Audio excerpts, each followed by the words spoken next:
Corrections are encouraged. Can we get a cup of coffee in here, please?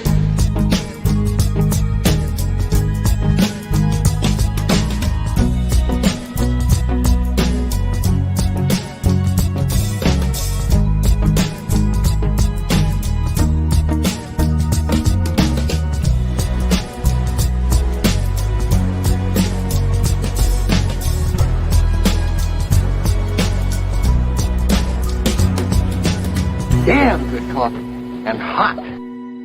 Well, what do we got here? Oh, yeah, that's better.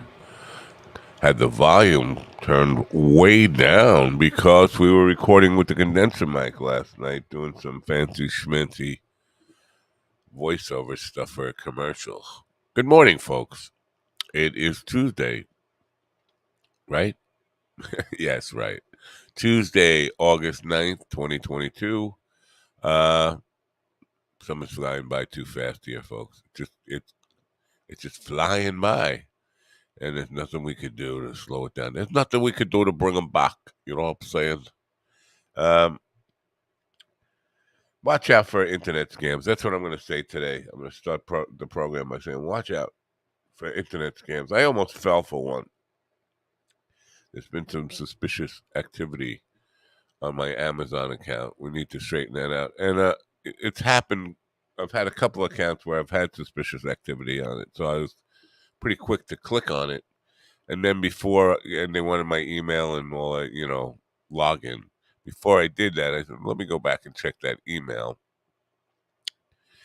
And certainly the email did not come from anybody at Amazon. It came from somebody at some university. Hacker, scammer, fraudulent mother.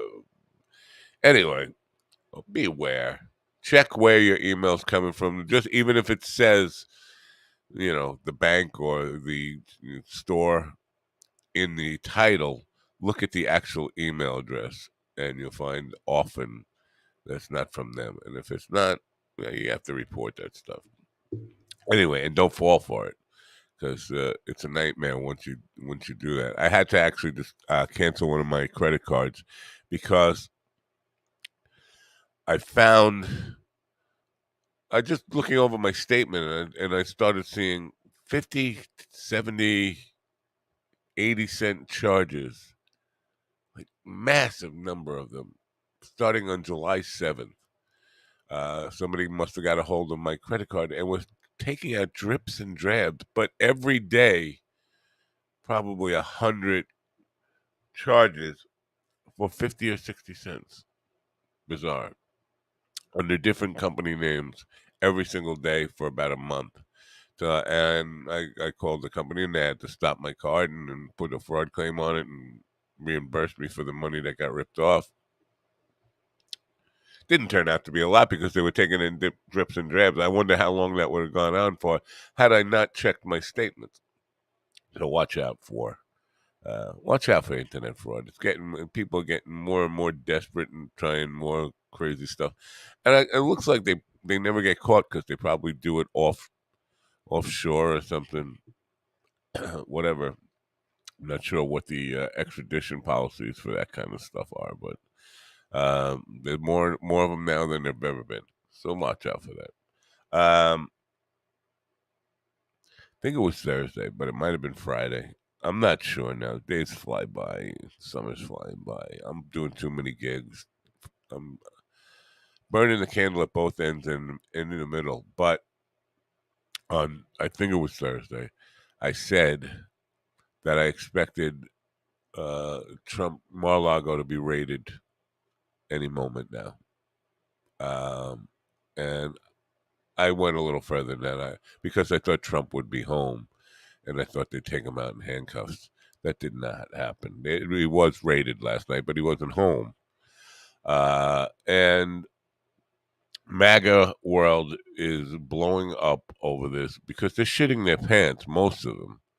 Most of the people aligned with them are totally shitting their pants because they're scared. They are scared now that the reality that nobody is above the law, and your orange daddy will not be around to protect you when the shit hits the fan.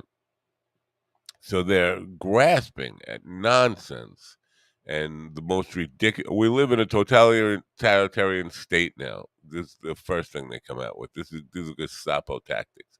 No, when you break federal laws, and the FBI and DOJ have strong evidence of that, they go to a judge. Now, in this case, it was a judge, most likely appointed by Donald Trump, a Republican federal judge who signed off on the warrant.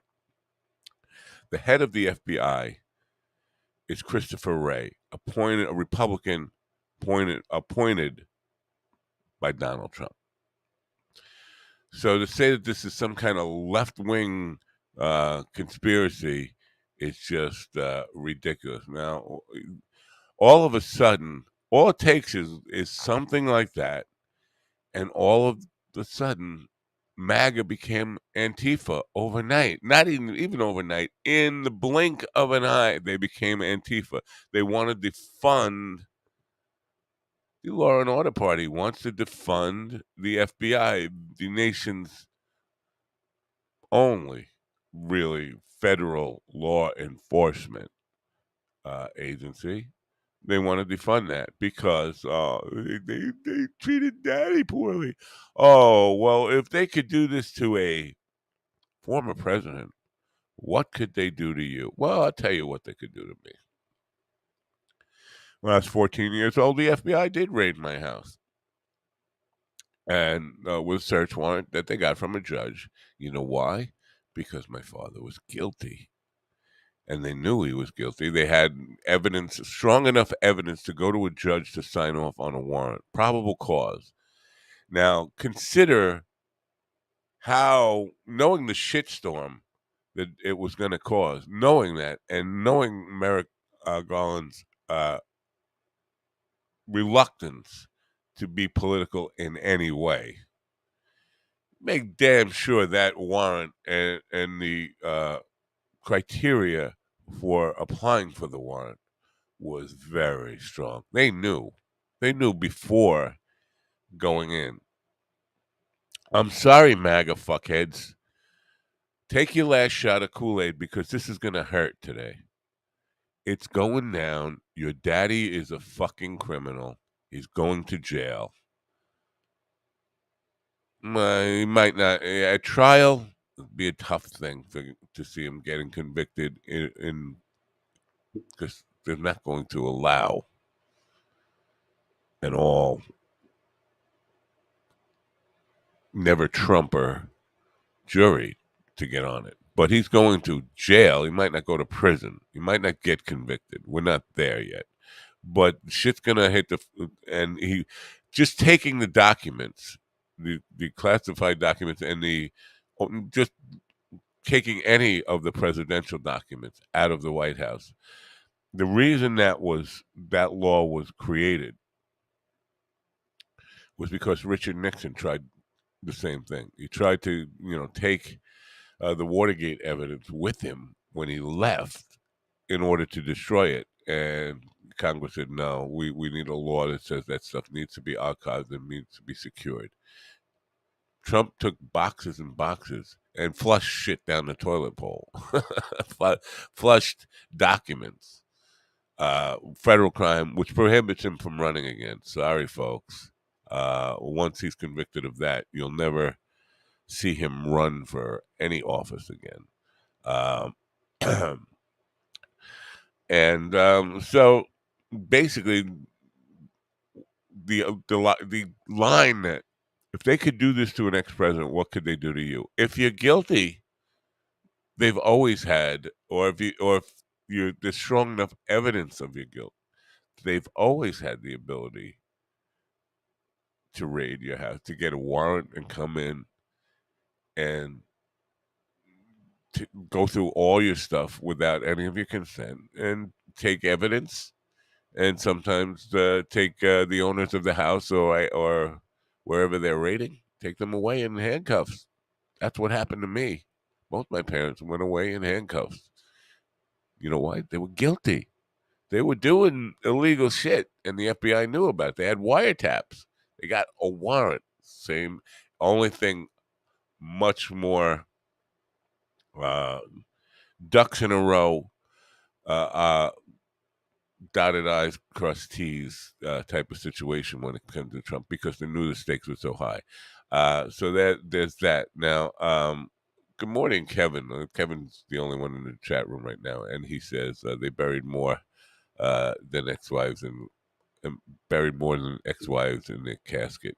Um, that is an interesting thing for a woman who was cremated. You generally don't even have a casket. What you have is an urn or a mausoleum, and the urn goes in the mausoleum. You don't have a casket, and it certainly wouldn't take if an empty box. Maybe it would take four guys to carry an empty box, not 10. They should dig up as disrespectful that is to Ivana Trump, and she doesn't appear to have been dirty in any of this stuff, except for the fact that she married like Satan. Um, Needs to be exhumed. That casket looks. They need to look in there. What's in there? Bury evidence with her. Anyway, uh, so I'm sorry, MAGA people, but I have to say I predicted this on Thursday. If you go back and listen to tape, I said they're going to raid. They're gonna raid Mar-a-Lago any moment now. I feel it coming. I know it's in the air. There's gonna be another shoe drop any minute, and it's gonna be big. And it was. The reaction was huge in MAGA world. I mean, they don't know how to process this. Um, I think that a lot of them obviously thought that he was gonna forever skate by and be above the law, above the rule of law, and unfortunately for them, it's they're gonna go through some shit. They're gonna need therapy uh, in the near future. Sad to see that so many people are about to realize they've been in a cult. I've been there. I've seen people who were complete believers in a cult figure. Nobody wants to feel stupid, and there are. Let me be clear here. Anybody can fall for a con man. Anybody. And there were, as hard as people on the left might might uh, take this statement, there were good people who got sucked into Trumpism. There were smart people that got sucked into Trumpism. It's true. And as hard as that is to kind of imagine, how could you, with all the racism, misogyny, all of it, xenophobia, you could have Albert Einstein fall for a three-card Monte con in the right circumstance. The guy's saying the right words, doing the right things. Smart people can be seduced by P.T. Barnum or any street peddler, con man, grifter. It happens. What are the triggers? Are they any worse people than you and I? Yes, some of them are. Some of them were bad people to begin with. The the people in the Republican Party who are still sucking the dick of Donald Trump. I'm talking about Matt Gaetz, Jim Jordan, Three Toes Green, Bobert, Ted Cruz. Oh my God, Ted Cruz. All bad people. Bad people. Right from the start. To the core. Bad, evil, lying, deceitful, shitty people. But there are in the real world the people who don't pay much attention to politics, but they have Fox News on as they're cooking dinner or waiting for the ball game to come on, who got seduced into Trumpism. they gradually got deeper and deeper in, and some of them are starting to have their eyes open for them, and it's going to be painful for them. It's going to be a identity shaking moment. It's not a pretty thing. And I said this on Thursday too. Even though I'm happy to see Trump held accountable, of course I am. It's not going to be an easy go of it for any of us. People are talking about civil war. Civil war is not going to happen because we don't even know where to fucking draw the lines. You can't have a civil war car to car, person to person. We don't know where to draw the lines. And somebody brought up the fact that, you know, America's fucking obese. Too obese to actually fight a war. And most of the people, and granted, there are lots and lots of armed people out there, and there are armed Democrats as well. It's not just Republicans that have guns. But so this idea of civil war, but let's face it, folks, most people don't know fucking shit about how to fight a war, how to really be soldiers in any way. Guerrilla war, yeah, that's fine if on in if you want to just talk about it. But in the real world, most people don't have what it takes. They just don't. We live in, uh, especially the boomers from the late boomers from my era who never served, never even had any military experience at all. No ROTC, no, none of that. You know, none of it, because we narrowly escaped the draft in Vietnam era, and then there wasn't another war until we were middle aged.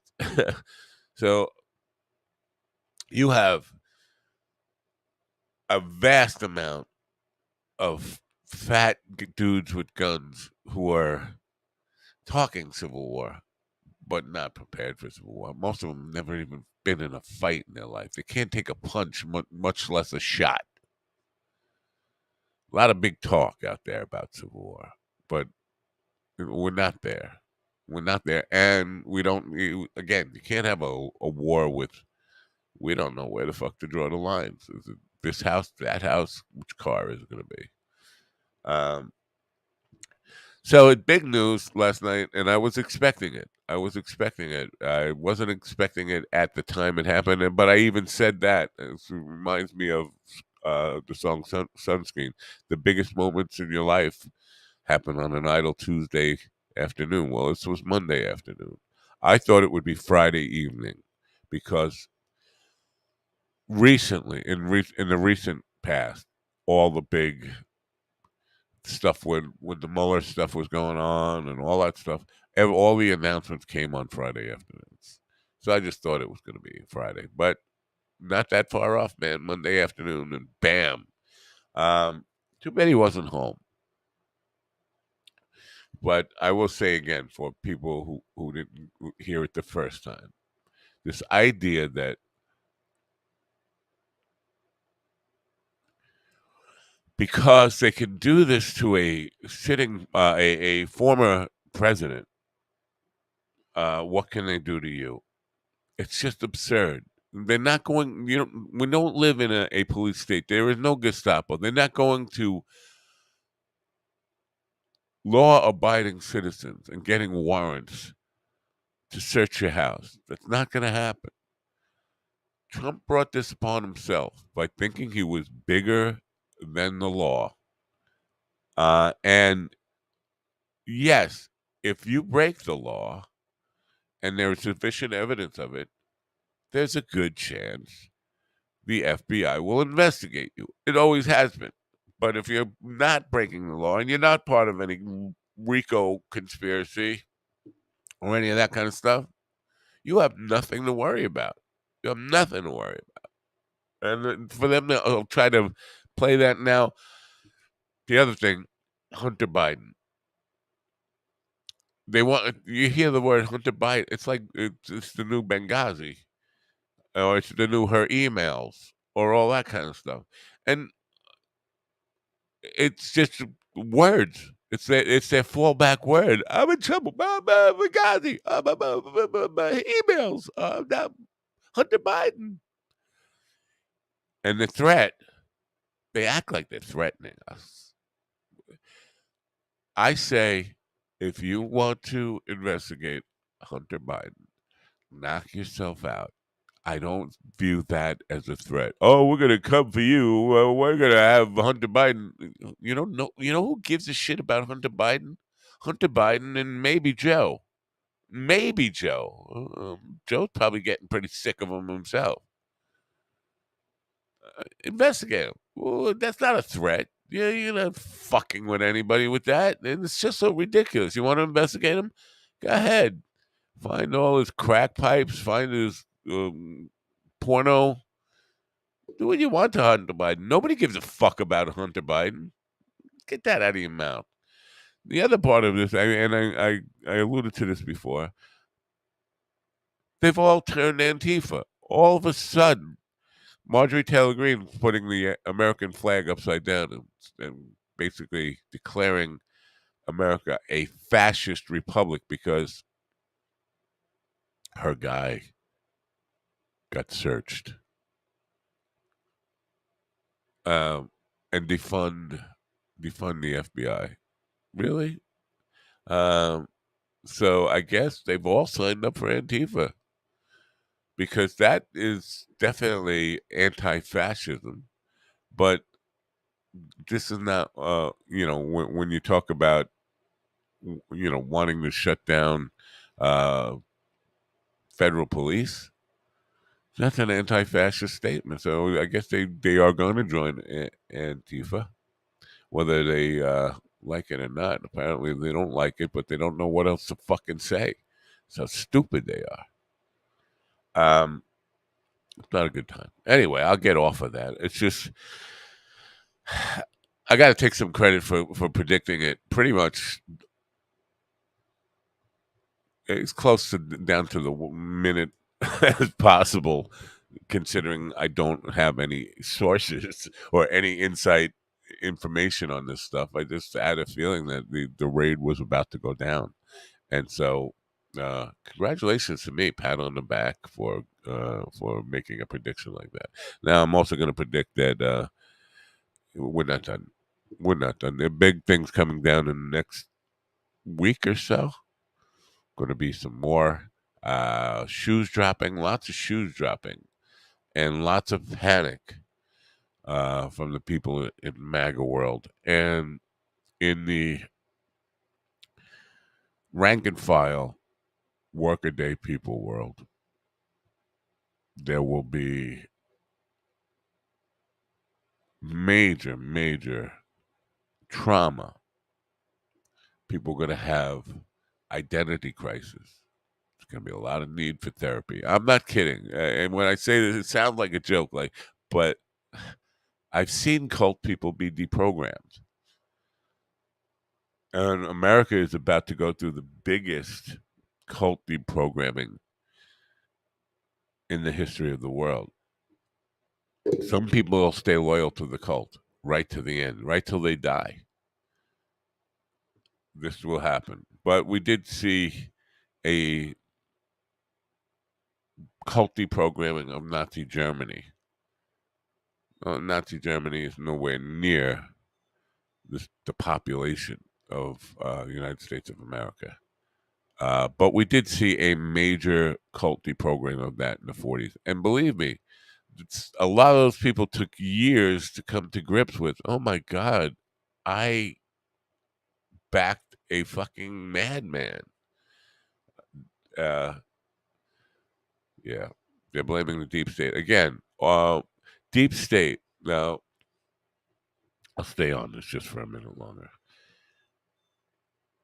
At some point, God knows where that point is. They're going to realize the absurdity. They have to realize the absurdity of branding everybody as deep state or far left. Dick Cheney is being branded as far left. Wrap your head around that. Dick Cheney is being called a tool of the far left. You can't wrap your head around that, so don't try. Dick Cheney could. There is nobody short, short of, or this side of Adolf Hitler, who is further right than Dick Cheney. That's a fact. That's a fact, Jack. There has never been. Joe McCarthy couldn't hold a flame to Dick Cheney when it comes to being right wing, far right wing. But they're branding him as a liberal. Everybody who testified in the January 6th stuff were Republicans, loyalists, loyalists to Donald Trump. All of them being so. At some point, they're going to have to realize that this idea of calling everybody deep state, everybody far left, you know, activists, radical leftists. Bill Barr. Bill Barr. You know who Bill Barr is? He's the guy who got George Bush, off the hook for Contra, Iran Contra. He buried that up. He got his nickname as General Cover Up, protecting right wing people. He was brought in by Trump to be Attorney General to get rid of the Mueller thing, and he buried that completely, even though there were 11 instances of obstruction of justice that should have ended Trump's presidency in that moment. Barr whitewashed the whole thing for him. To say that he is all of a sudden a radical leftist, it's just so fucking absurd. I don't even know how to comment on it. It's just that fucking absurd. Stop. I feel bad for the people that got sucked into this, but not all that bad. Sometimes, you know what? You make your own bed, you got to lay in it. Sorry, folks. You backed Hitler too. We told you. It wasn't like anybody was warning you. So the analogy I made before of falling for a grifter on the street, 3-card Monte. Yes, anybody could fall for one of those people, but there was a crowd of people around you saying, "Don't fall for that." Half the country was saying, "Don't fall for this guy. He's fucking Hitler."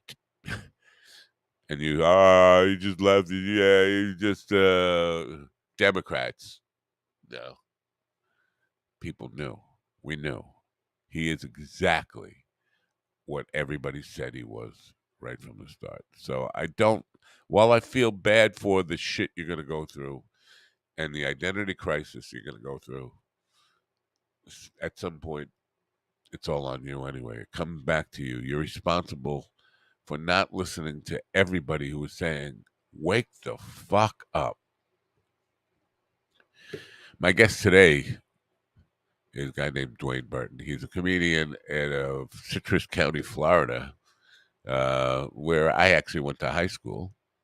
I think that's Citrus County. I went Lake Wales. Lake Wales was where Citrus World was. Citrus World. Before before Walt Disney moved to Orlando, Florida, Citrus World was the big attraction in Central Florida. I don't know, an orange-based theme park.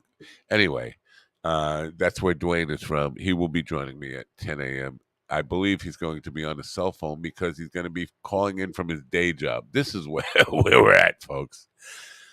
So yeah, my mood with the show ebbs and flows, and today it's just not ebbing. It's not ebbing. My guest last night on the program, I say she was in those shows. She said she was in the back room, in the green room, and I just didn't let her in. I think she never pushed the final button to get into the green room. But whatever. My patience is run so thin with guests that don't show up. I just wrote to her. I said, "Listen, you weren't there. I had to abort the live stream. Abort is a nice word. Uh, and I'm not inclined to reschedule. It's too much work for me, and I'm tired of doing the work twice for people who can't follow instructions. Kind of short and crude and rude, but that's where my mood was at last night. So tomorrow, I was really looking forward. Dean is supposed to be guest host tomorrow. My guest tomorrow, Stefan Sakani out of Arizona, Phoenix, Arizona, comedian who I've had on, and he's a great guy. He just contacted me to say he needs to reschedule. He can't make it tomorrow, so I don't have a guest for tomorrow as of yet. I'm going to try and get one. Somebody. I'm going to try and get somebody good. Somebody. I'm not, I'm not saying that the guests that I've had on are not good, but I'm going to try to get somebody I really want to get. I'm going to put in some effort today, and if that doesn't happen, I may take the day off tomorrow. If I don't get a good guest for tomorrow, I might just, you know what, it ain't worth just fucking having me ramble about Donald Trump sucking uh, for 2 hours anyway. Our friends Carl and Jamie are over in Edinburgh, Scotland, for the big comedy festival. Now, Carl was late getting there yesterday, and I felt bad. I felt responsible because he was on the program yesterday. I felt like I made him late. He told me no, there were other reasons that he was late. That makes me feel better, but I feel sad that he didn't make it on time to do a show last night because that's the whole purpose of going there. And then he showed some videos of what he's going through over there. I mean, going through. His sleeping accommodations because, as we discussed on the program yesterday, Edinburgh hikes up the hotel room prices to insane numbers during this time of year when they have the festival. And so we have a lot of comedians sleeping on people's floors. Well, he posted a video. It looked like day camp or something. I don't know, an army barracks or something. Well, just men sleeping on the floor for many of them strangers. It's a weird thing to deal with. But I started thinking about that and the amount of comedians who show up for this thing.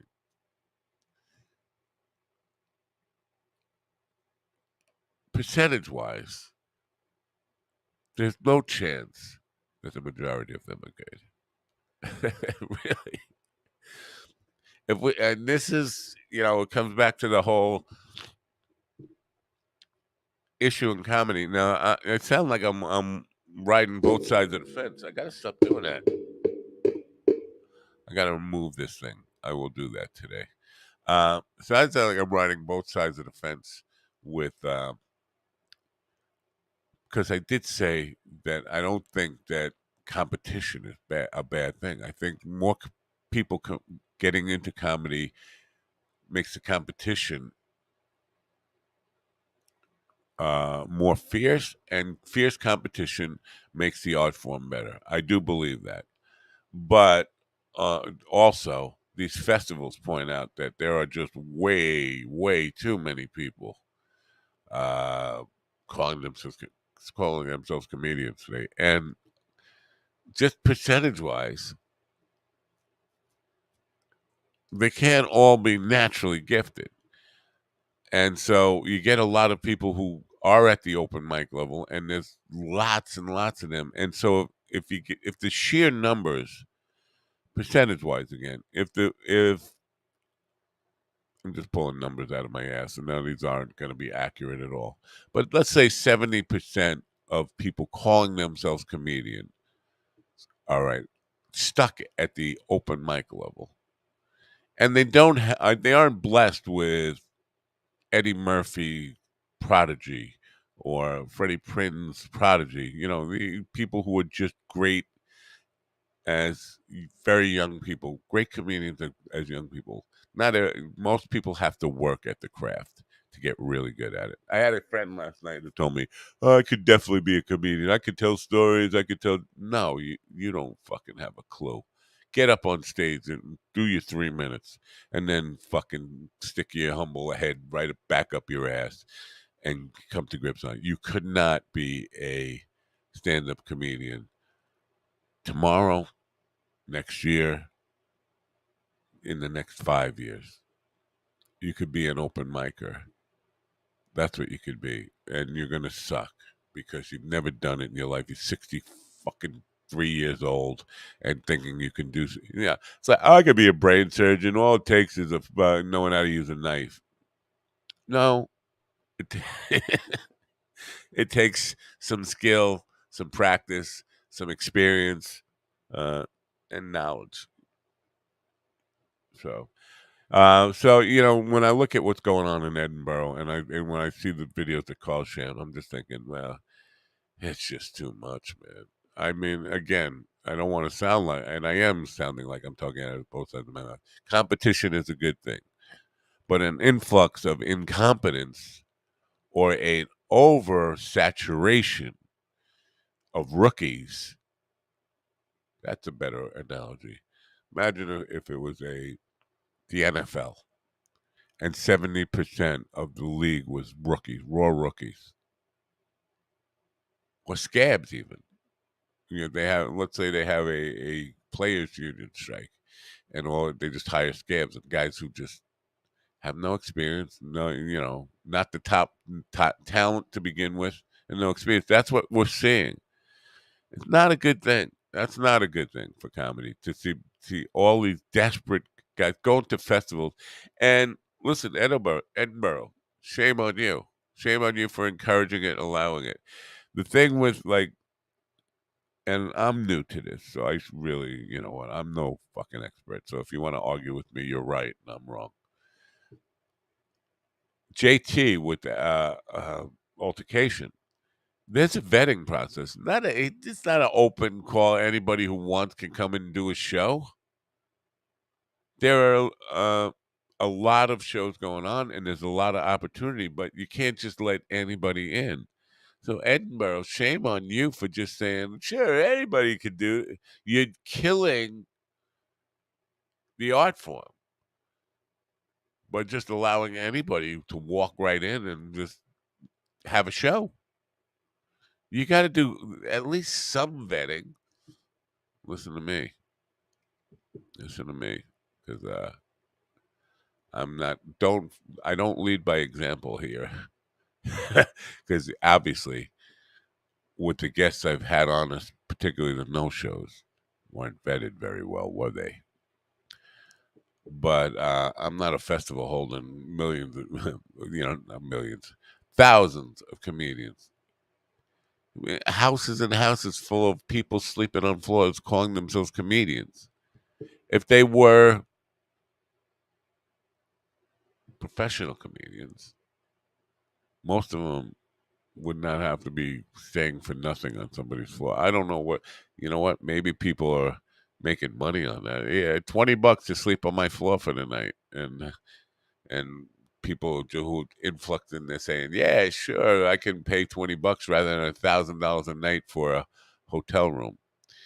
Anyway, our friend Kat has been uh, on vacation. I think her interest in being the co-host is kind of waned. She got her kicks out of doing it a couple of times, but doesn't want to do it anymore. And I don't blame her for that. Believe me, the days like this, I don't want to do it, so I could definitely understand that. And don't blame her one bit. But it doesn't look like she's going to be wanting to do this too much anymore, if at all.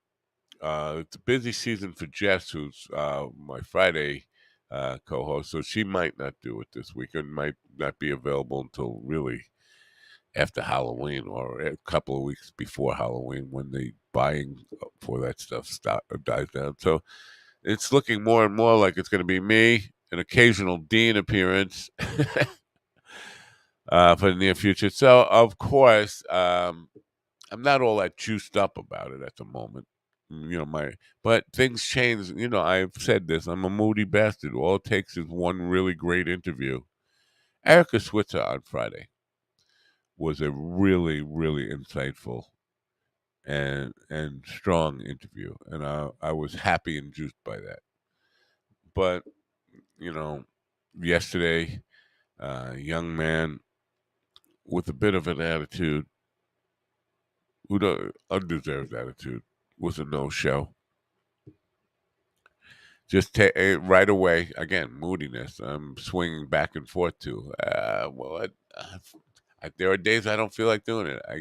And I get people uh, who, who were excited about being co-hosts in the beginning to all of a sudden that's worn off. They see what it's really like and how some days can be a total fucking drag. That's what it is. I guess I'll play some sponsors part tomorrow night. Um, I have Gary Paul Corcoran. Gary is an author who has been on the Mind Dog TV podcast more than once.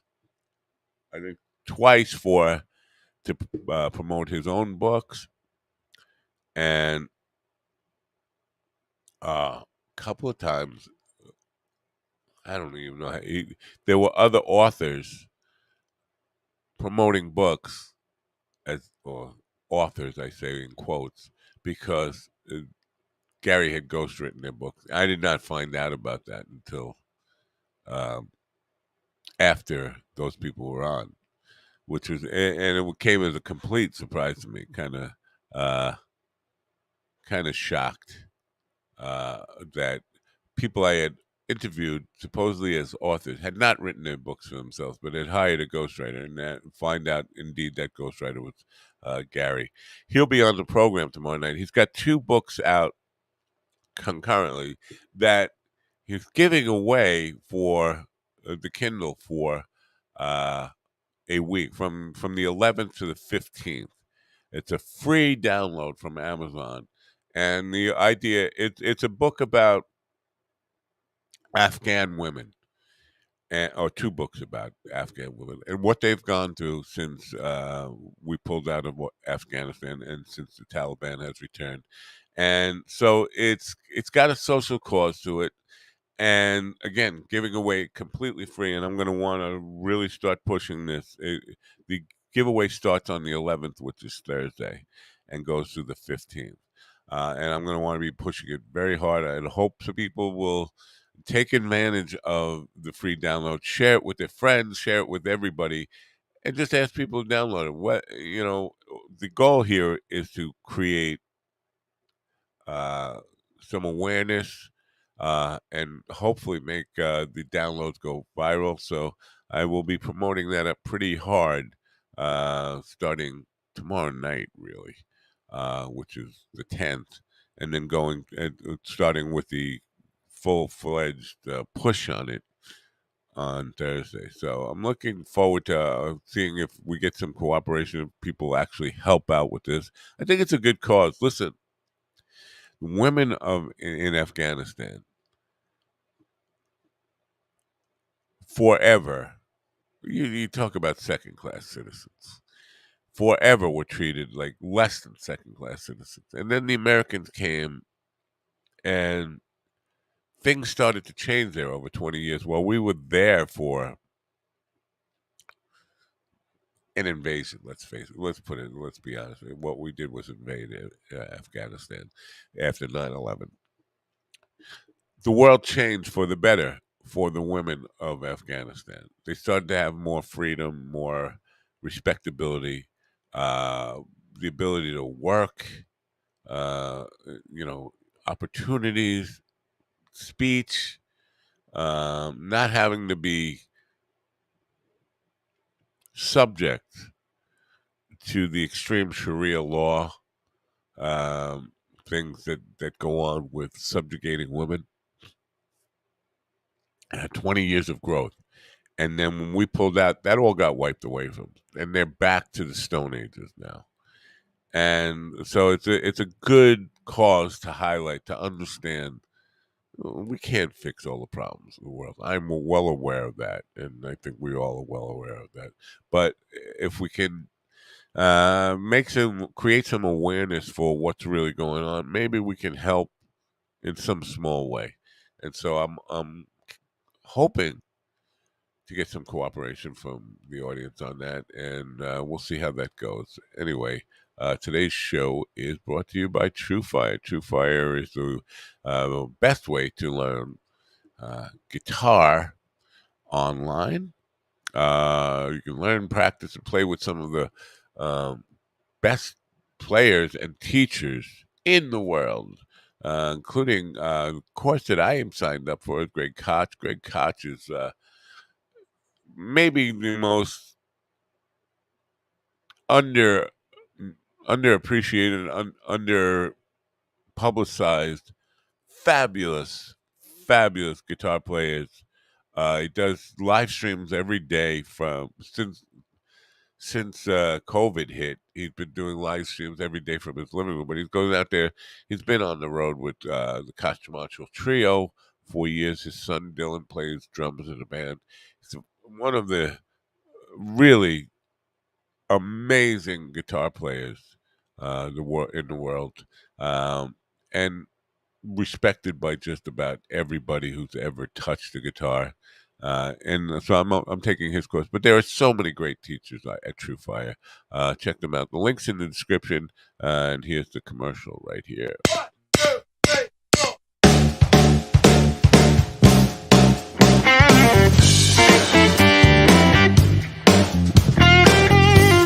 Over 2 million guitar players worldwide learn, practice, and play with TrueFire. Our learning tools and massive library of video lessons will ignite your technical skills, harmonic knowledge, rhythm playing, and soloing chops.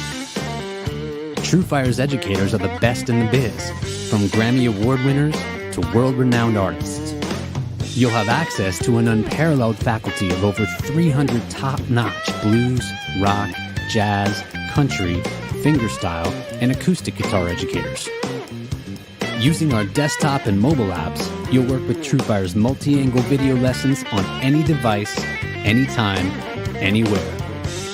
Integrated learning tools such as video synced tab and notation, slow-mo, looping, practice jam tracks, and many more handy controls accelerate your learning experience. TrueFire's style-specific learning paths guide you every step of the way. Use our assessment tools to find your starting point, then follow our lesson recommendations and track your progress as you work through your personalized TrueFire study plan. Progress faster with private one-on-one instruction, group lessons, multi-track video jams, live streams, song lessons, student forums, TrueFire's Riff magazine, premium jam tracks, and much, much more. With thousands of 5-star ratings and reviews from amateur and pro players alike, you'll find yourself in good company with the world's most comprehensive guitar learning platform. Grab your guitar and ignite your musicality. Sign up free for an all-access trial today.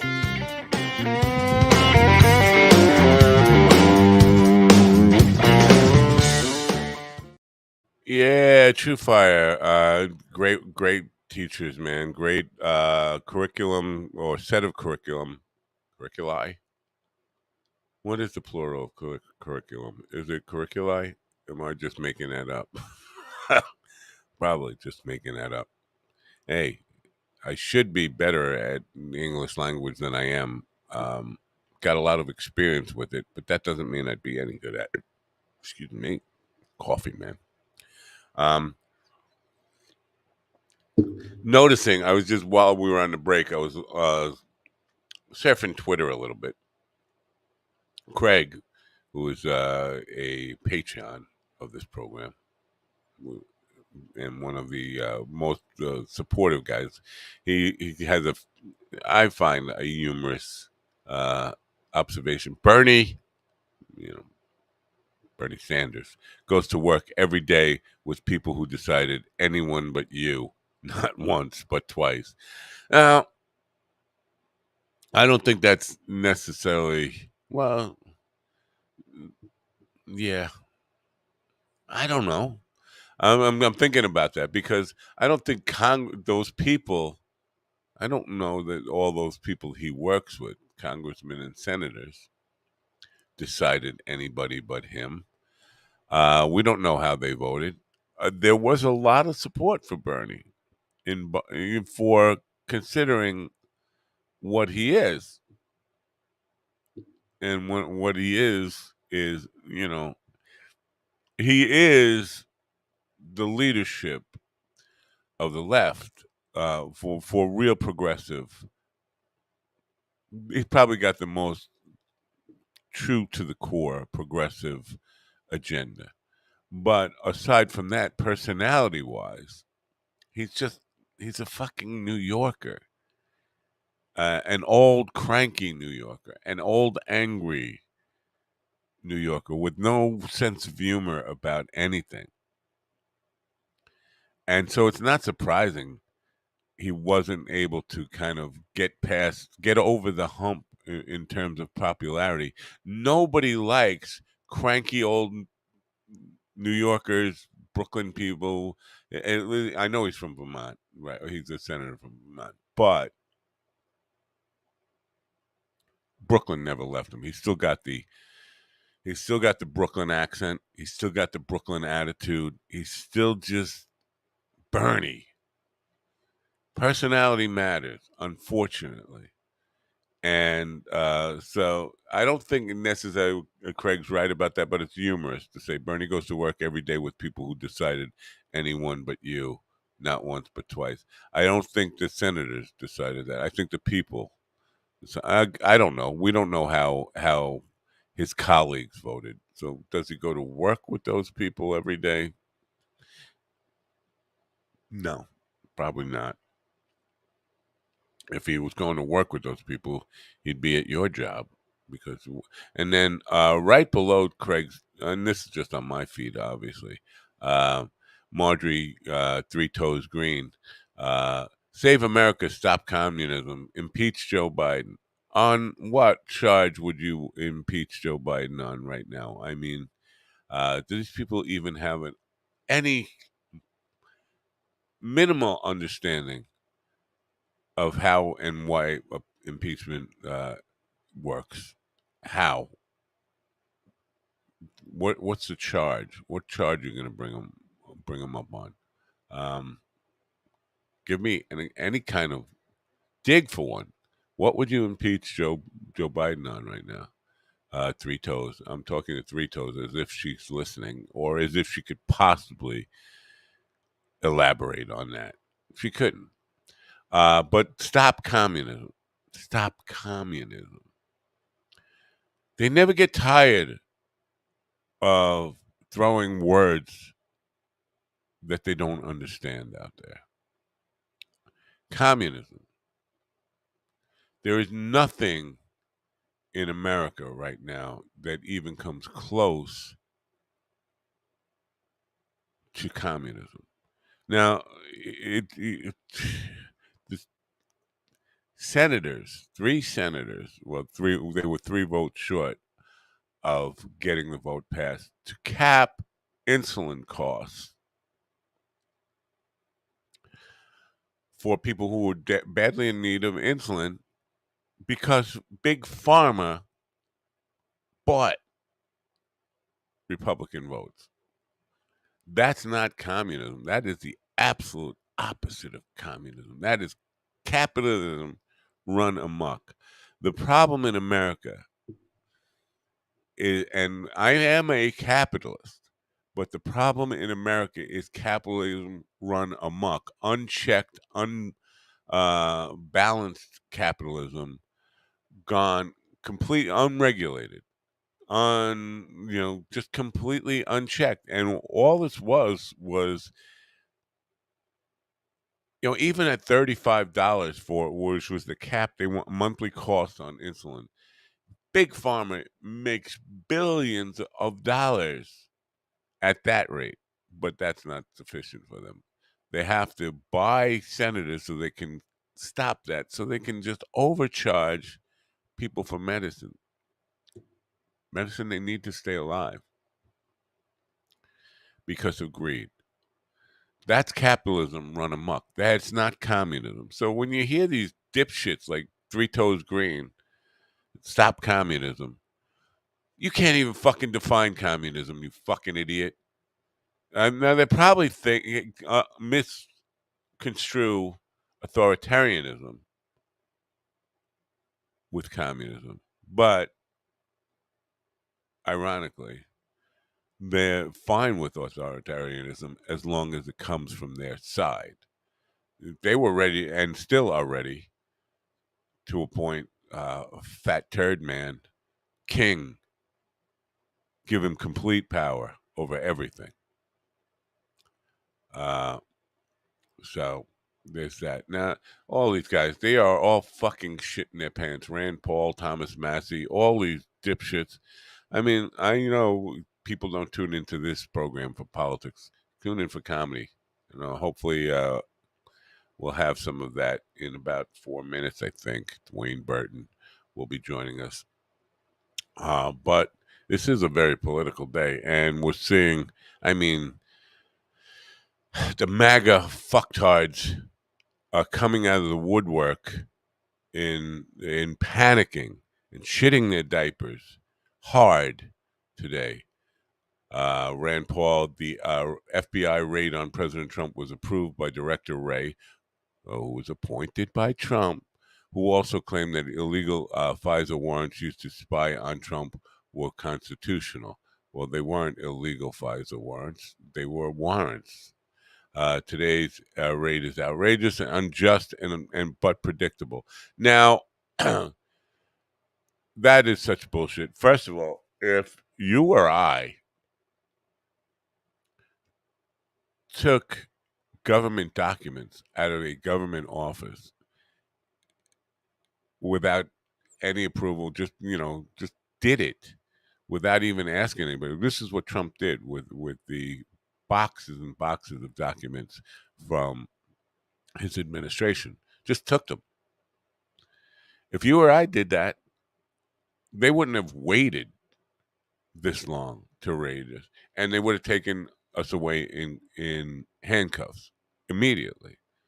So the gaslighting about, oh, this is outrageous, unjust. Give me a fucking break, dude. This is the law. The guy didn't want to get treated this way. All he had to do was not break the law. Thomas Massey, the DOJ isn't some magical independent force branch of government. That's true. It's not. If it were, it would be unconstitutional. It's run by a political appointee. Uh, well, a political appointee who was approved by Congress, by the Senate. So, who works for the president? No, he does not work for the president. He's completely independent of the president. The president has, which was why Comey asked, when Comey was the FBI director under Trump, that he not be left in the room alone with Trump because it's inappropriate for the president. He does not work for the president. That's a lie. Thomas Massey is lying to you. He does not work for the president. The buck stops with Biden, he says. On the raid, I don't think so. I really don't think so. And what difference does it make? The guy, you're avoiding the real route. Trump's crimes are the reason for the raid. And again, Christopher Wray was appointed by Trump. The judge who signed off on the warrant, almost certainly, because all the DC judges, the number of DC judges, federal judges that Trump appointed during his term, was the judge who signed off on the warrant was almost certainly a Trump appointee. So you know what? Fuck these guys. Fuck them all. Anyway, my guest is here today. Dwayne Burton is a comedian from Florida. He will be performing at the Valerie Theater in Citrus County, Florida, on August 26th, 7:30 p.m. The Valerie Theater. Advance tickets right now. Bob Smith and Mike Herlihy are also on the bill. It looks to be a great show. If you're in the Orlando or Central Florida area, you want to check that out, ladies and gentlemen. Looks like he's in his car. Or either a car or a private jet. Let's welcome in Dwayne Burton to the Coffee with the Dog show. That's a private jet you're in, is it not, Dwayne? Sure, let's go with that. Thank you, thank you for being here, my friend.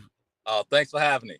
Well, it's unusual to see somebody in a private jet on the program, but comedy. Tell me about Citrus County. Now, I went to high school in Lake Wales. Is that in Citrus County or not? Because I was so young, I didn't even pay attention to the counties at the time. That was like near Orlando. No, Citrus County is more closer to Ocala. Ocala. Okay. To the north. Yeah. Right. So is that where you're from, or you're a transplant to Florida? Definitely a transplant. I'm originally from Chicago. Oh, Chicago. We get a lot of people on who are originally from Chicago. Now, do you move down for the weather, or do you move down for the comedy scene? The weather. I yeah, I used to live in Indiana before I moved down to Florida. I started doing comedy up there in Indiana, So I had been doing comedy for about 6 years before I moved down to Florida. So now I've been here since 2017, and yeah, I love it. I'm never going back. Wow. So there's a lot to talk about here. Now, comedy. When did you first? Because it seems like you've been doing now. You said 6 years before you got to Florida, and then probably another 5 years with like a year and a half of really iffy time in the pandemic stuff. That's 11 years of working in comedy. When did it start for you? Did you want to do that as a young boy, or did it hit you later in life? It hit me later. I was always funny, around my friends. I'm more of an introvert. I'm not as outgoing as a lot of other comics. So I have a couple of friends, and I would always make them laugh. And it never really occurred to me till I got a little older, and I went to an open mic, and I tried it out, and I fell in love with it. This was back in like the very end of 2010, 2011, around that time. So once I started doing it, I just kept on going. I didn't stop. Well, you say you're not as extroverted as other comedians. Most of the ones that I talk to, really, by themselves, not on stage, they are kind of shy or reserved, introverted. Maybe is another way of putting it. But I don't find a lot of them in professional comedians who are really, really out there, like people. Yeah. Yeah. Um, so yeah, and that's it's a funny thing because a guy last night who was my age, I'm 63, and a guy he was saying some stuff to me that made me laugh. And he said, "See, I could be a stand-up comedian." I was like, "No, dude, just because you can make me laugh on the phone, you have no idea what the craft is like until you actually get up on stage and understand, and then have some experience and practice it for a while." So tell me about your first gig. Was that an awakening for you? Was it a hard time? Was it or did it feel easy, and did you get a lot of laughs that very first time out? Well, the first time I got some laughs, but I also had a lot of vodka and cranberry juice in my system, so that helped me get over a lot of the jitters. And it's usually a lot of times when comics get on stage for the first time, they do well, and then like maybe a couple times after that, that's when it goes really dark. It's It- terrible because when you're on stage and people are laughing, that boosts your ego, especially for the first time. you thinking like, oh, I got this, and then you do it again, and no one laughs, and that is an eye opener right there, man. I'm telling you, because Yeah. I did a show because I used to live in Fort Wayne, and Fort Wayne is like right on the border of Ohio. It's probably about 30 minutes from Ohio, the Indiana Ohio border. And I did a show at at Ball State College. It's down in it's Muncie, Indiana, I believe. And I went there, and that's probably the worst show I ever did to this date. I never, never did a show that terrible. On college campus? On Yep. Ball State camp, yeah. Well, the college campuses are different. They're not comedy clubs, and they are some of the toughest gigs ever. But going back to that first gig now, did you bring? Did you have people there to support you on your very first time? Uh, Like bringing no, people? no, no. One thing I didn't do that because I'd rather I'd rather bomb in front of people that I don't know than the people that I do know. I get that. So I definitely I get. didn't even I didn't tell a lot of people that I was doing comedy until I actually started getting a little bit good at it. So I did not want it because I have to go in front of these people after the show. No, I hear you, I, man. so I said "No, I'm not. I would rather I'd bomb in front of people I don't know, and I don't have to see them anymore. They just boo me. Well, I never been booed, but I they don't laugh, and I just keep moving. Yeah, I don't think I've ever heard anybody actually booed. I'm thinking about it. I gotta go through my clean out the dust in my memory bank and see if I don't think I've ever heard anybody. I've heard some serious heckling going on, but that's Yeah, generally somebody who's had a little bit too much alcohol and thinks they want to be a comedian all the time. It feels like, hey, he's getting laughs. I'm funnier than him. I could get some attention, all that kind of stuff. yeah. Um, I invite you if you wanna try to heckle me. Yeah, yeah.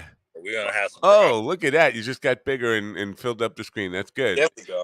Second, that's only the second successful flip of a phone on this program ever. Generally, when people come on a phone and they try to change it, no matter what they do, it still stays step, and then you see the palm of their hand all. Yeah,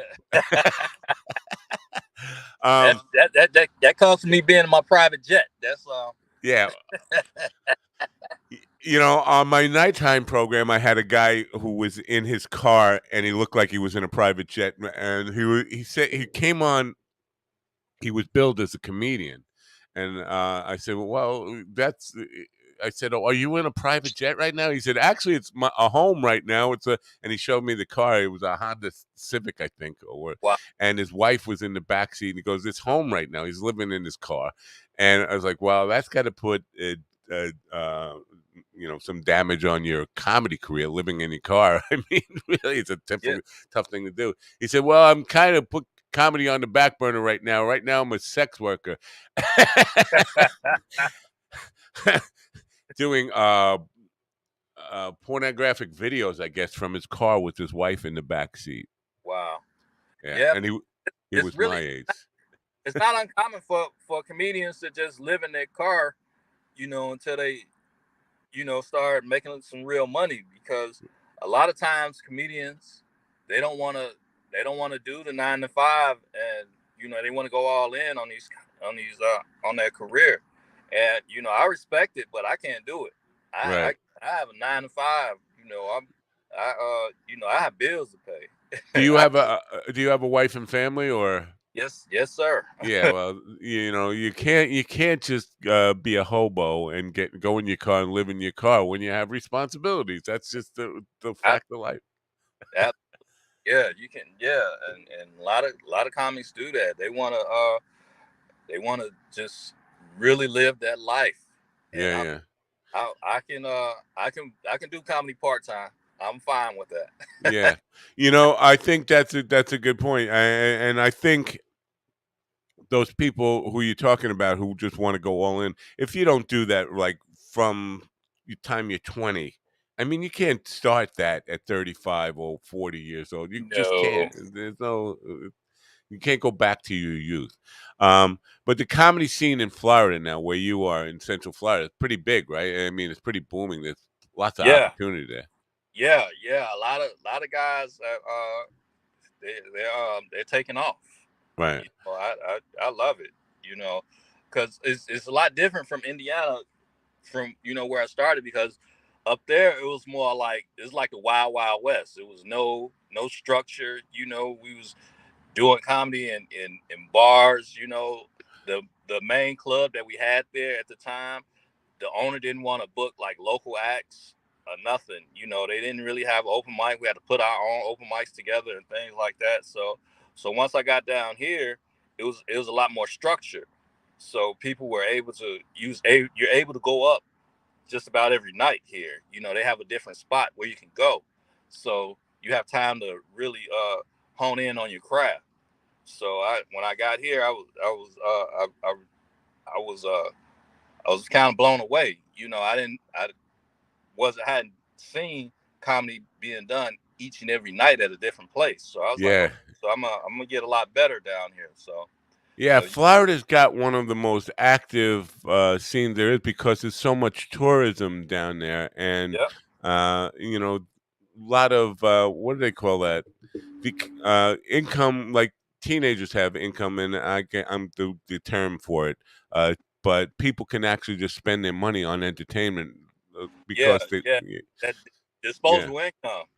disposable. Thank you, Yeah, I thank got you. it I was having a back. senior moment there, and you rescued me. Thank you very much for that.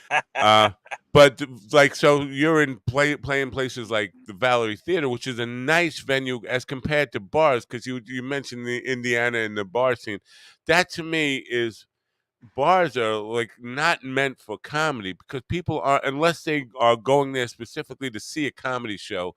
It's like walking up to strangers and trying to do a comedy routine. They don't Absolutely. pad for it. They don't want it. They don't. That's Yeah, and a lot of times, I mean, you have to be a little crazy to want to get on stage and talk to people and try to make them laugh while they're trying to watch the game or something. Yeah, right. That's kind of insane, but that's the life we live as comedians. We trying to get that next laugh, trying to get that next gig, and Yeah, until as a musician, that can go either way because if you have a game on behind you on a big screen and you're playing, and like let's just say it's a baseball game, and their team, the room is rooting for one team, that team hits a home run or something, the place goes crazy, and it feels like you're having a rock star moment, like they're going right, crazy for me, but they're actually cheering for the game. But if it goes the other way and they're angry now, they're losing, it feels like they're booing you, yeah, so it can go either yeah, way. yeah, yeah. Um, do you wear clean or not? I can do both.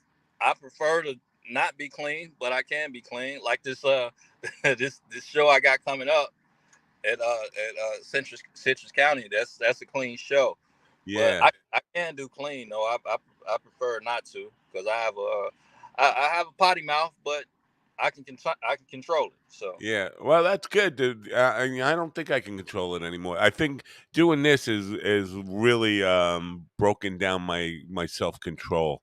Because when I was on radio, I was so bottled up and not able to say anything profane that when I started doing this, it was just like, okay, it's like taking the leash off of a mad dog and just being able to just bite whatever came along. So I was cursing like crazy, and now I feel like I don't know if I have the discipline not to anymore.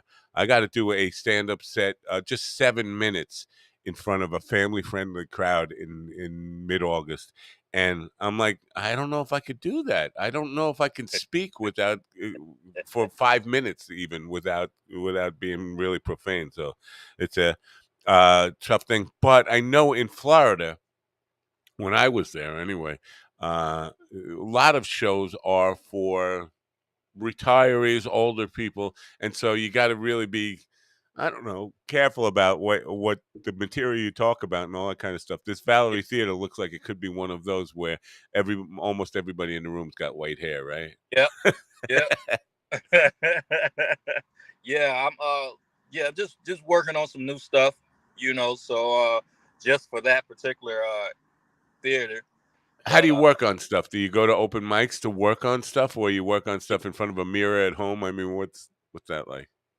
no, I go to open mics. You know, I try to run some things over. You know, and a lot of times, lot of times it's just a bunch of comedians up in there, just sitting there, just trying to. We all just trying to work out and everything. And sometimes you catch a couple of strays, you know, wander into the bar and figure, you know, want to know what's going on in there. So, you know, that's always helpful, you know. But yeah, I usually go to open mics, and a lot of times, well, sometimes if I if I know something is funny, I won't even have to worry about it. You know, after doing it for a while, you know what's funny, and then sometimes you're like, let me just run this across some people and see how it goes. And but I have some things that I'm working on that I've done at open mics and stuff that I'm like I don't have to work about. I don't have to worry about. I know it's gonna get a good laugh. Yeah. Earlier you mentioned your first gig where I think you said vodka and cranberry, but you had a little bit of juice in you to calm the nerves. Do you go on stage? Does it still take a drink or two to get on stage? No, no. I've calmed that down a whole lot. I be since I have to drive. That's like about an hour and a half, 2 hour drive for me. So I wouldn't even. I don't. Yeah, yeah. But I can't. I could for 40 years now. I learned because when I was young, I would go on stage either under the influence of something a yeah, lot, and it was not productive. And so, being on stage, there's just no place for that. I can't. I feel like it hurts rather than helps anything on it. But I know people who feel like that it's an important part of getting them into the zone. It's like, wow, and some really successful people. So I guess it's an individual thing, but yeah. um, I it's individual. It's like with Ron White. He usually has like a shot, a cocktail or something on n- stage with him, and not all right. anymore. He's straight now. Really, I haven't Well, seen him in a while. Wow, I well, did. not completely. He's not drinking. Okay, He went to Mexico and got ayahuasca, which is hallucinogen, like really strong hallucinogen, and had some ayahuasca healing ceremony, and that kind of got him off booze. He's not drinking at all, but I think he still smokes a lot of pot and does yeah, some psychedelic stuff, which is I don't see how anybody could ever perform. no, no, buddy. I Right, I just I go up there. I don't drink anything. You know, I if I do have a drink, it's after. You know, and right, may have a beer or something, but a lot of times I've really cut back on my drinking. You know, I haven't even not even like just casually. You know, if right. I do drink, I may have like a beer or something, or I might have one cocktail or something like that. But as far as like throwing them back, no, I'm done with that, Right. man. I've seen quite a few pictures of you on stage, and if some of them, I shouldn't say quite a few. I've seen at least three or four where you're sitting on a stool. Is that a part of? Because somebody brought it up the other day, and it never bothered me to see a stand-up comedian take a stool and sit there and just be natural. But somebody brought it up the other day that they don't like to see that from a stand-up comedian. I don't know why, but to me, some of my favorite guys. I mean, I don't ever have a problem with it. But is that part of something you do often?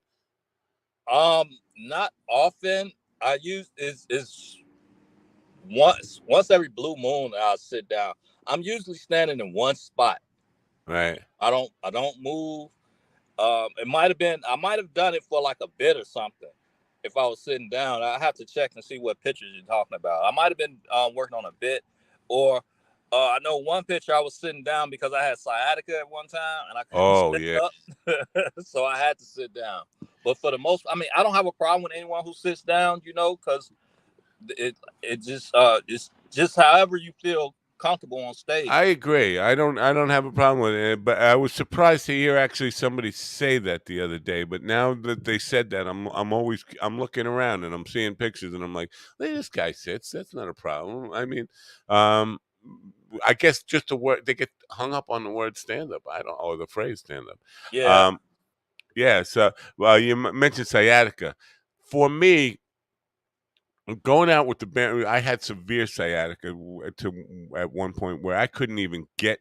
I mean, it was just torture getting to a gig. And I remember getting to a gig one night, and I finally got all my equipment on stage, and I had to lay on the floor on the stage waiting for the roadies setting up and stuff before we doing sound check.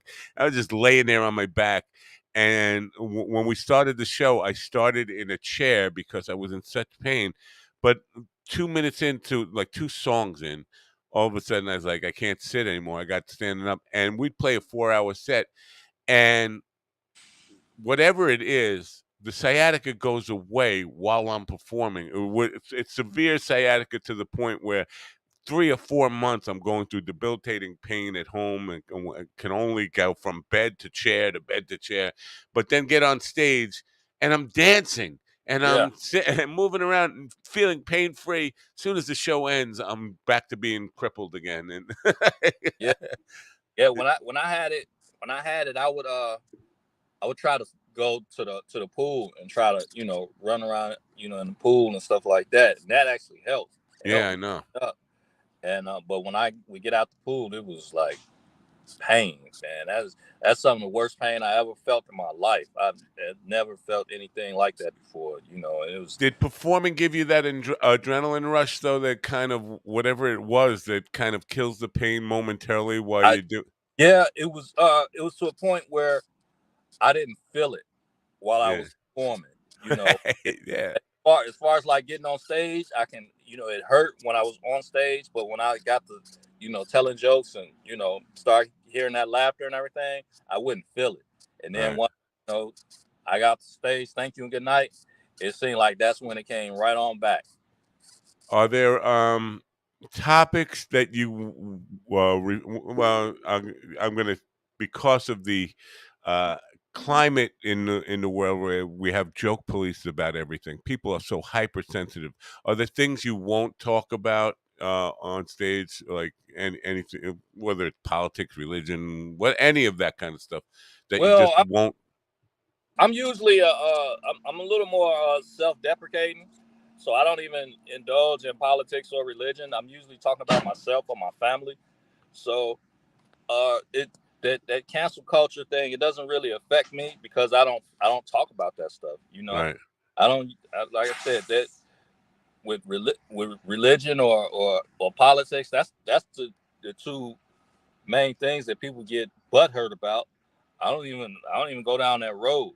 I might have a couple of Trump jokes, but that's about it. Yeah, in Florida, I wouldn't even go there ever. Yeah. And the thing about it, because this is a red state, I I like I say something, but it's not like I'm not like killing them. You know what I'm Right. saying? Yeah, Like, yeah, you can't. You can't. No, no, I get it. no. Um, yeah, but so now you say you talk, self-deprecating. You talk about your family and stuff. Um, I did that on the radio, and it wasn't good for my relationship. Do, do you, do you worry about like your wife and family hearing jokes and getting pissed off at you? Not at all. Not at all. If I she's at the point where she's used to it, she's like, go ahead, say what you're gonna say. And with my kids, they don't have a choice. So They don't have a choice, they but don't have a choice. it never ends up causing any trouble. At like what did you really feel that way? Yeah. I Nope. know I did. I got in trouble with that stuff. Well, I'm just talking about for me. It was a safe thing to talk about crowd wise, but not necessarily family wise. Like, and you're not on the radio though. You're in a club, so she'd have to come and hear you say it. Right. Yeah. A lot of times she's not even with me, so I when she's there, I'm a little more tame, but if she's not, I go in. Yeah. Cool. Yeah. So, now, how often are you working? I mean, obviously, you got this show coming up on August. I think I said the 26th, right? The Valley Theater show. How 26. often are you doing shows of that caliber? Um, Not of that caliber. That's a pretty big show right there. So, um, I get those few and far in between. But for the most part, I'm in bars and in the club. So, but that one is a big one. So Oh, I'm you doing bars even in Florida? yeah, That's gotta be tough. yeah, it is. But I mean, it's one of those things where you gotta do it. Or you because all the clubs sometimes they're booked up, and I'm my own everything. I manage myself. I book my shows. I do everything. So I don't have anyone that's going out and booking me. So I have to get I have to get what I can. You know, and with this show I got coming up, I I uh I was D- on a show before with the host, and he saw me. He loved me, and he wanted me to be on the show. He said, "Can you do some clean?" The show I did that wasn't clean at all, and he asked me, "Can you do a clean set?" I said, "I can do a clean set." So he put me on the show in that at theater, and Richard Spires is his name. yeah, I'm just putting that out there for people. Now, yeah. I don't know why I screwed this up. I just put it on Susie Hayes' thing from last night. Uh, your Facebook page is Mr. D Burton. Two D's, Mr. D Burton, on Facebook. Is there other places where people can find out what you're doing and where you're going to be, other than the Facebook page, your website, TikTok, Instagram, Uh, any? my website is under construction right now. I'm building that up. So, but I'm on Instagram and TikTok at Dwayne Duane underscore Burton Burton, and yeah, I'm usually doing something goofy on that. All Uh, right, I'll find those and put them in the description as well, so that people just can click on them and go there. Yeah, more people are moving towards Instagram, and I don't understand that as a promotion. Because I'm on there and I'm just putting pictures, and I'm like, since there's no links in here, what you know, I don't understand how it works, but it's not uh, wasn't invented for people of my generation, I guess, but more people are using that now. TikTok, short form videos. You're producing those, or is that just like stand up clips from a you? little bit Or of both, a little bit of both. I try to I try to put a clip up every now and again. Not too much. I just I do a joke or two and post it. I try not to put too much of my stuff out there, and I just get on and just say some stuff. Good morning TikTok, have a good day type of deal. So now, yeah. I'm curious because you're obviously on like a break or something from a day job right now, right? And you said you were fine with being a part-time comedian. Do the people you work a day job with, do they understand that you're a stand-up comedian? Some of them do. I try not to. I'm trying not to tell too many people here because they're like, everyone wants me to start a set right then and there. Right.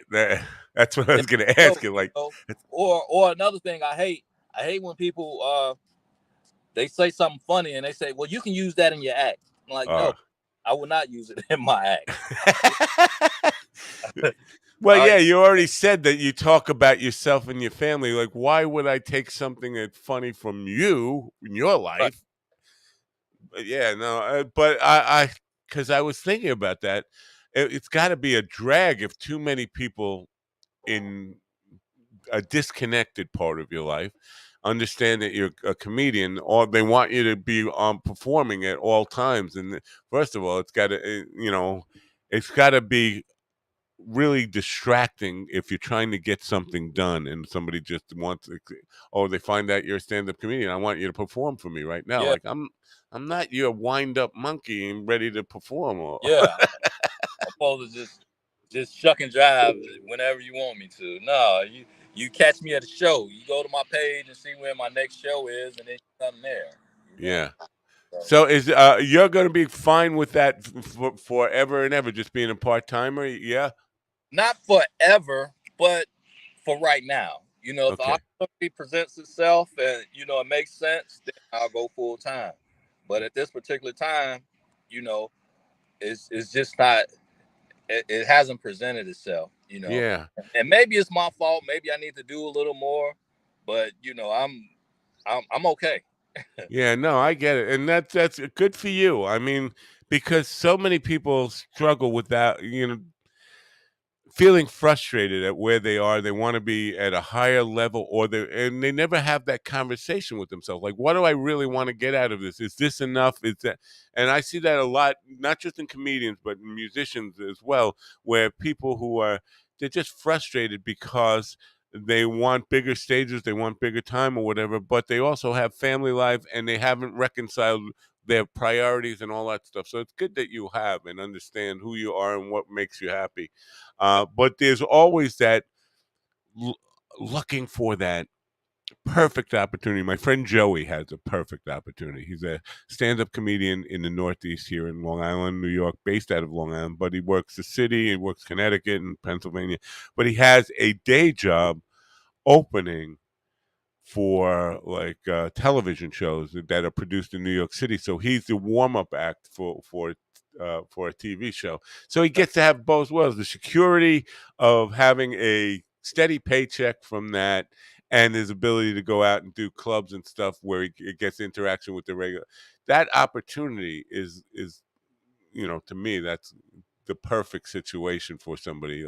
And I'm thinking now, I'm not telling you what to do or trying to plant any seeds, but in Florida, there's probably a lot of that because there's a lot of television production. There's a lot of entertainment, especially in around the Orlando area. There's probably something like that where you could get the best of both worlds in there.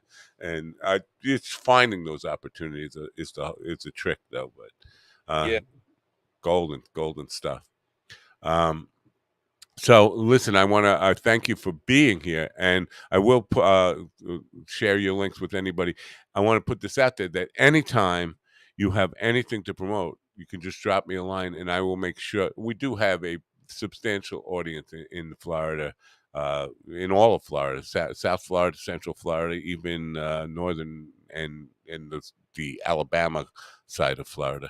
We have lots of listeners down there. So anything you have to promote, just drop me a line. I will be glad to push it to the audience and let people know about it. It's more advance notice that you have, the better. But I really appreciate you being here. You're a good sport and taking time out. And I don't want to get you in trouble with the day job. So I'm gonna let go now. I'm fine. They'll they'll figure it out without me. Yeah. Well, thank you for being here, and thank you for being part of the program. And I wish you great success. And we'll keep tracks on you. And if I'm ever down there, I'll look you up and see if I can come to some of your shows. So, Yeah, that, thanks. Definitely. Thanks for having me. I really appreciate this. So, whenever I have anything, as a matter of fact, next Thursday I'll be in New Smyrna Beach at Mad Caps. If anyone is listening is, in that area, I'll be there. Uh, and then the show after that, that's in Citrus County. So, and then I keep posting on my on my Facebook page and website and TikTok and all that. yeah, when So, your website gets up, let me know, and I will definitely point people to that. And I'll link to it from minddogtv.com, and we'll take care of all that, and we'll continue to promote you and look for big things from you. So, thanks all for being here. right, thanks for having me. All right, have a great day. Bye for now. Dwayne Burton, folks. Um, Interesting. You know what? It takes a. You have to do a little soul searching and know what you're going to be comfortable with. Uh, I'm looking at the chat room right now. So Dean left. Oh, he's talking about my potential guest host, I guess, for the next for the foreseeable future. I don't 5 weeks in now. This is 5 weeks since Kiera was on the program. I really don't think she's coming back. And that is what it is. I'm not.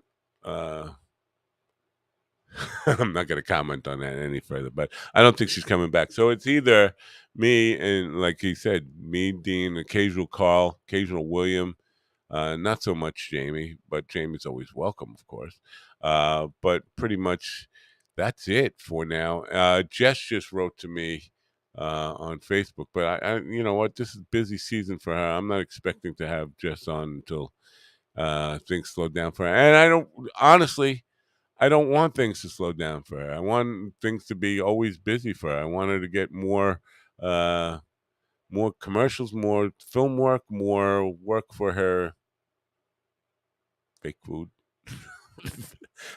Why do I say that like it's a bad thing? Fake food business and marketing stuff. I like it. I want to see her be as successful as she can. Of course, I'd love to have her on the program.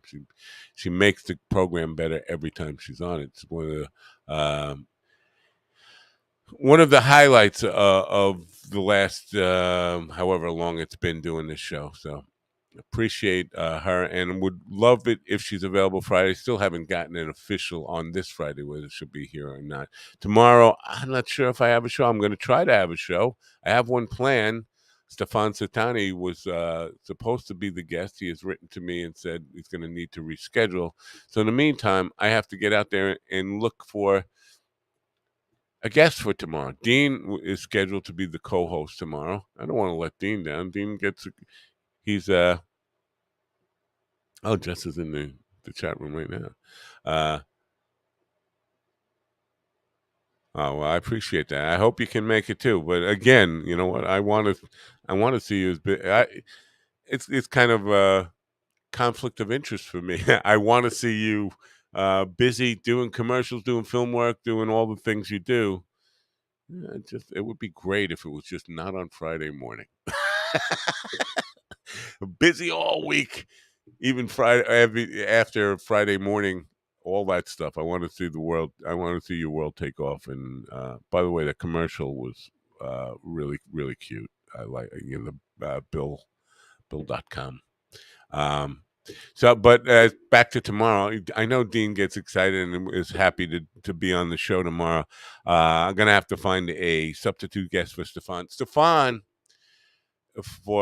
and he will be rescheduling. But for people who don't know him, check him out. He's got a podcast called the Comedy Advice Podcast, and really, really great stuff coming out. He's in Phoenix, Arizona, actually Scottsdale, Arizona, which is, I guess, a suburb of Phoenix. But really, really funny young man and working comedy clubs in that area. Phoenix actually has a thriving comedy scene, thriving music scene as well. And his podcast. So we'll get him back on, but check him out anyway. In the meantime, Stefan Satani, he spells Stefan like Stephen. I've already had that out with him on my nighttime show a couple of times, yelling at him about, wait a minute, if you're gonna call yourself Stefan, you gotta spell it like Stefan, not like Stephen. I know his parents christened him Stephen. At some point, he became Stefan. We'll probably rehash that discussion when he's back on. But as this point right now, I have to get to work, booking guests. Hopefully, less of a political rant tomorrow morning, because it's not every day that Trump's going to get raided. Although I do expect at some point, as I mentioned when I called it last Thursday, that Mar-a-Lago was about to get raided. I do expect that quite soon he will be indicted, and there's a good chance that the visual would be enough to set the MAGA people on fire all over again. But there's a good chance we will see Donald Trump in handcuffs. For me, that would be very satisfying, but at the same time, a little bit scary, because while I spent the morning saying there's a lot of talk about civil war, but they're not going to have a civil war. They're not in the shape. They're not knowledgeable enough I'm talking about the MAGA nuts. not knowledgeable enough to really wage war. We see how incompetent they were with the insurrection.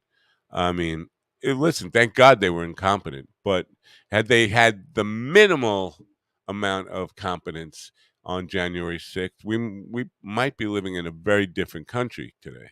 But they don't. They're obese, they're stupid, untrained, uneducated. There's not going to be a civil war. But all that said, they are capable of random acts of violence or, in some cases, planned act of violences in order to show their love and devotion for their cult leader, their god, their false idol. And so the image of Trump being taken into custody in handcuffs could start some really, really dark days as far as battling. You remember that guy with the Trump van with the bombs and stuff in Florida that got arrested. There's going to be a lot of those on the horizon. Not necessarily something for us to be celebrating as much as if you're for the rule of law and for American decency, human decency. The idea of seeing Trump held accountable and even in taken away in handcuffs feels like something you should celebrate. Probably not something to celebrate, because the more we celebrate, the more we enjoy that moment of saying, yes, there is justice, even for powerful, rich and powerful, corrupt people. There's justice. Celebrating it too much can be a dangerous thing. It can incite the loonies to do really bad things. I think I'm going to leave it there because it's time to say goodbye, almost time to say goodbye to Govs today. And I want to get to work on booking a quality guest for tomorrow. So I don't have to rant about politics the entire show. So that's it for today. Thanks for coming. Thanks for being with me. And hopefully I'll see you tonight. Tomorrow, I do have a show tonight. Seth Early, who's going to be my guest on the Mind Dog TV podcast. We're talking more about financial sustainability, human sustainability on the planet. I know I've had that conversation last week with somebody who came at it from a philosophical, spiritual aspect of, and very confusing. Uh, Dr. David Edward, we were talking about. Not Dr. David Edward. Who was the guest that we was talking? I don't even remember anymore. That's how long ago it was. It was a week ago tonight. But we're talking about human sustainability from too much of a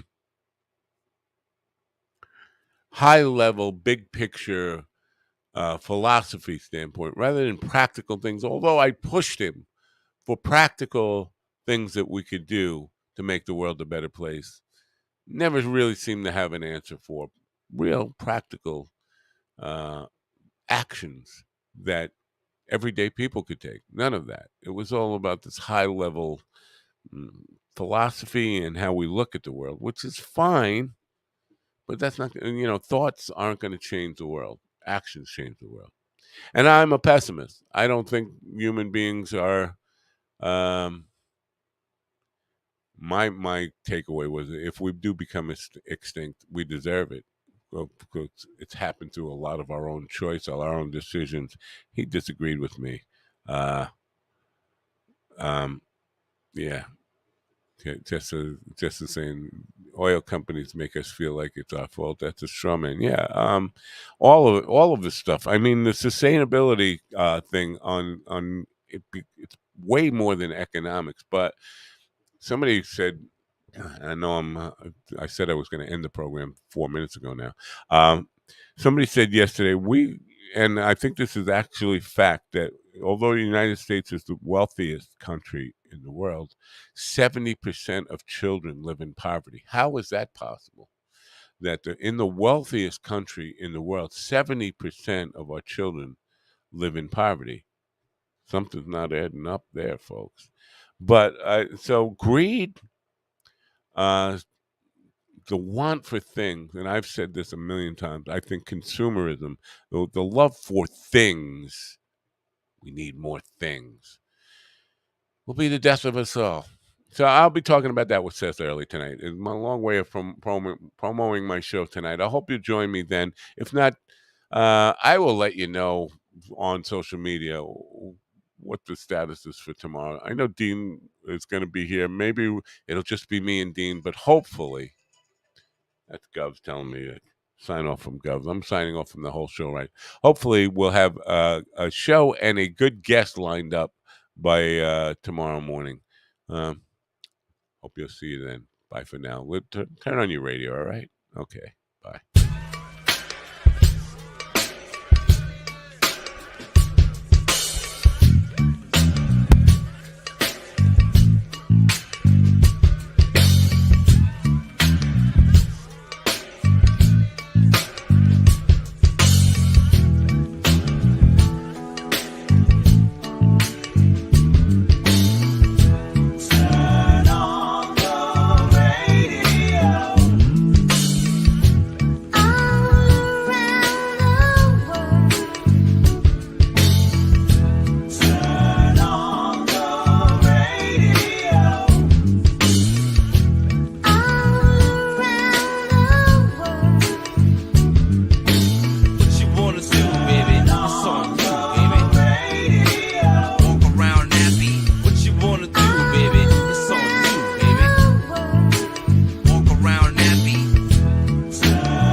to me, listen to me, listen to me now. Listen to me, listen to me, listen to me now. Listen to me, listen to me, listen to me now. Listen to me, listen to me, listen to me now.